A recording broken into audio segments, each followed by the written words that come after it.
Okay, so why are you here? Today we're here because the SPVM has been complicit in Israel's genocide in Gaza. They charged me 6 months ago with allegedly harassing a Zionist influencer, and then when I asked people to email the police to drop the charges, they brought in a series of charges claiming I was harassing the police.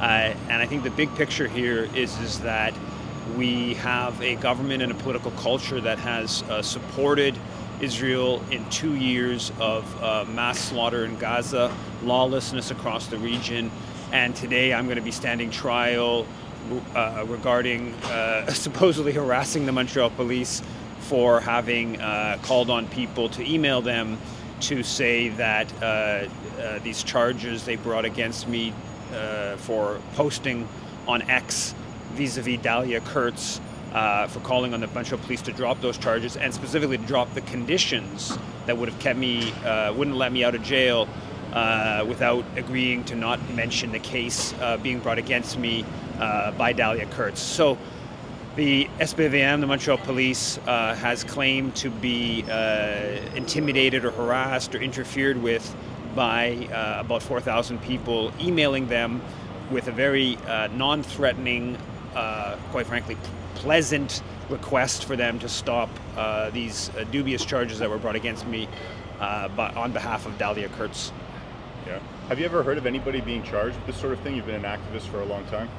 I'm not familiar with it. I know I have phoned police departments when people have been detained a couple of times in Toronto when the people were detained and there was sort of jail support. I've emailed the RCMP commissioner a couple of times on different similar type email campaigns.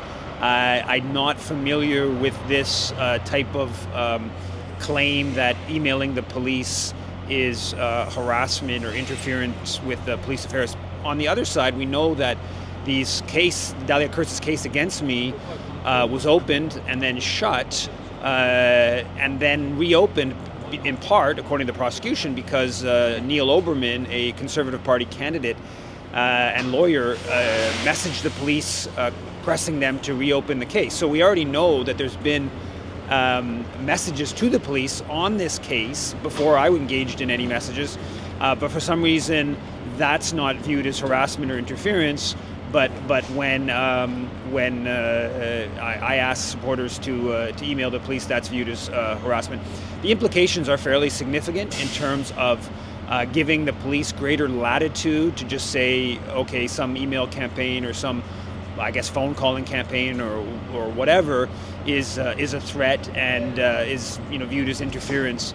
It would very much restrict people's ability to communicate with the police, and I think that's a dangerous precedent for not just on Palestine related, but for all social movements, all activists, and anyone who believes in freedom of expression. And you recently received some very supportive words from constitutional lawyer Julius Gray. He said that your 5 days in jail was a scandal. He said that he'd be very, very surprised if you were found guilty. Why do you think that you are being targeted this way? I think that, certainly from the get-go, it was pro-genocide forces in Montreal that targeted me. So that's the starting, and that's a response to my opposition to Canada's complicity in Israel's Holocaust in Gaza. But from there, I think the Montreal police saw this as an opportunity to target somebody who's been active for 25 years or so here in Montreal. They obviously are familiar with me. And I think that the fact that they brought in these charges of allegedly harassing the police and then have continued pushing that is because there's elements of the Montreal police and that are sort of don't like me and see this as an opportunity to sort of get somebody that they don't like. It's odious. I don't know how anyone can make sense of all this when they abandoned the charges. What we asked for, the email campaign calling on them to drop the charges that's saying I was harassing Dalia Kurtz. They then abandoned those charges in July, but they maintained the charges saying that I was harassing the police for calling on the police to abandon charges which were ultimately abandoned. They never had grounds for targeting me and they vis-a-vis Dahlia Kurtz, and they've admitted that, and but they've decided to continue with this charade of I was harassing the police or interfering in police affairs. So it's I think it's a mix of Zionist forces and elements in the Montreal police that are hostile. Okay, good luck. Thank you. Thanks. And now we have John Philpot, who's Yves' criminal defense lawyer. Est-ce que je peux parler en français? Oui. OK. Alors, c'est quoi vos questions? Qu'est-ce qui se passe aujourd'hui? C'est un procès? Oui, c'est le procès. Yves était au début accusé d'avoir harcelé Madame Dahlia Kurtz et la couronne a laissé tomber ces accusations-là. Lorsque il devait être arrêté, la couronne et la police exigeaient qu'il ne parle pas de cette question sur les réseaux sociaux. Et pour cette raison, il était détenu 5 jours jusqu'à la cour disait vous sortez. Mais l'enjeu, c'est que beaucoup de gens qui appuient Yves, et à la demande d'Yves et d'autres, ont écrit à la police pour dire laissez tomber les accusations parce qu'ils ne sont pas fondés. D'après moi, ils n'étaient pas fondés, la couronne les a abandonnés. Et aujourd'hui, il est accusé d'avoir harcelé la police, fait l'obstruction à la justice, entrave à la justice. Et la question, est-ce qu'on peut, en grand nombre, on vit dans ce monde électronique, faire une demande auprès de la police pour mettre fin au dossier? C'est pas malhonnête, c'est pas on va vous payer si vous laissez tomber. Non, c'est pas ça, c'est une question laissez tomber les accusations contre Yves Engler. Et c'est ça le débat qui va se faire à la Cour aujourd'hui et peut-être éventuellement devant la Cour supérieure ou la Cour d'appel, on verra. Et je trouve que vous voyez, j'ai des cheveux gris. On dit, avant, les jeunes voulaient faire la révolution. Non, on travaille dans le système. Mais quand les gens travaillent dans le système, ils sont accusés d'harcèlement.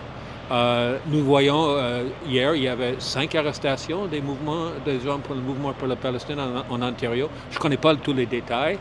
Je ne vois pas les sionistes accusés, bien qu'ils suivent les manifestations, ils font des actions.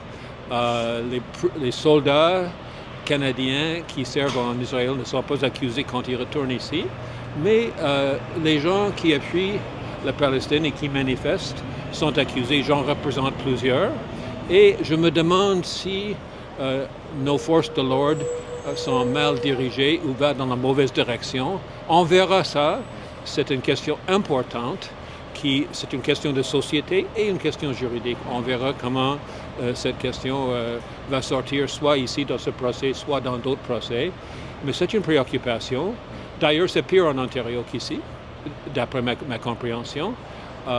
Mais c'est un vrai problème. La police a écouté toutes les émissions d'Yves cette semaine sur Facebook, TikTok, etc. Mais c'est pas un criminel, il ne fait pas d'action criminelle. Il a fait envoyer des messages à la policière. On verra qu'est-ce que je pense. Moi, je pense que c'est légitime. On verra comment ça va sortir aujourd'hui. Merci. Puis juste sur le plan logistique, là, c'est un procès de 1 jour. Est-ce que vous pensez que ça ne sera pas conclu aujourd'hui, j'imagine? Je ne peux pas vous dire. Si la question juridique est posée clairement, si on réussit à faire la preuve aujourd'hui, probablement le juge va prendre son délibéré, si on va jusqu'à ce point-là, pour définir les différentes balises entourant les articles 129, vous connaissez pas, 139, 372 du Code criminel qui touche l'entrave à la justice et le harcèlement. Mais on veut procéder. Il était détenu 5 jours. On veut procéder. Il va avoir sa journée devant la justice et nous respectons la justice. Et c'est très important de souligner que nous respectons la justice et nous cherchons la vérité et la justice devant la justice. Merci.